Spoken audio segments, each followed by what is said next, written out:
এই ভিডিওটা যদি কোনো বাচ্চা দেখে তাহলে বলবো দেখবেন না, কারণ এই ভিডিওর মধ্যে এমন একটা কথা আছে সেটা আপনারা না শুনলেই ভালো হয়। দেখুন, যারা প্রাপ্তবয়স্ক মানুষ তারাই ভিডিওটা দেখুন। স্বরূপ বিশ্বাস জীবনে আমার মনে হয় না হয়তো বাড়িতে কোনো ক্যামেরায় ছবি তুলতে পারেন। উনি ইন্ডাস্ট্রির ধারে কাছেও ছিলেন না। উনি হয়ে গেলেন ফেডারেশনের প্রেসিডেন্ট, আচ্ছা অ্যাসিস্ট্যান্ট ডিরেক্টর অ্যাসোসিয়েশনের মেম্বার হয়ে গেলেন। উনি কোনোদিন ডিরেকশন দেননি, অ্যাসিস্ট্যান্ট ডিরেক্টর হয়নি। আমি কেন, ইন্ডাস্ট্রির যে কেউ বলবে আচ্ছা ক্ষমতার জোরে হয়েছে।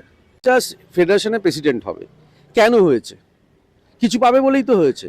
কাজ করো, টাকা নাও। এরকম একজন, আমি নাম বলবো না, একজন নায়িকাকে বলতে শুনছি সিরিয়ালে, তাকে বোধহয় কিছু তৃণমূলের লোক এসেছিল ফাংশন করতে হবে বলে, বিনা পয়সায়। এবং সম্ভবত অরূপ বিশ্বাসকেই ফোনটা করছিল, অরূপ দা কথাটা কানে এসছে আমার অনেক দিনে, 2015-16 কথা বলছি, যে কি বলবো আপনার বাড়িতে এটা বলা উচিত কিনা আমি জানি না, খোলাখুলি আলোচনা হোক। যে কি দাদা শুতেও হবে, ফাংশনও বিনা পয়সা করতে হবে। মানে কে বলছে? সেই নায়িকা। মানে আমাদের টালিগঞ্জ ইন্ডাস্ট্রি? হ্যাঁ, ইন্ডাস্ট্রি। মানে এটা কাকে ফোন করলো? আমি শুনলাম তো অরূপদা বলছে। আচ্ছা এবং সবচেয়ে বড় কথা হচ্ছে যে আপনি একটা জিনিস খেয়াল করে দেখুন, ছোট প্রডিউসার আসা বন্ধ হয়ে গেছে। তারপরে তো আপনি কাজ বন্ধ করে দেবেন? রুদ্রনীল ঘোষ তো ভালো আর্টিস্ট, তো তাহলে বিগত কয়েক বছর ধরে সে কাজ পেল না কেন? এখানেই তো অঙ্ক পরিষ্কার।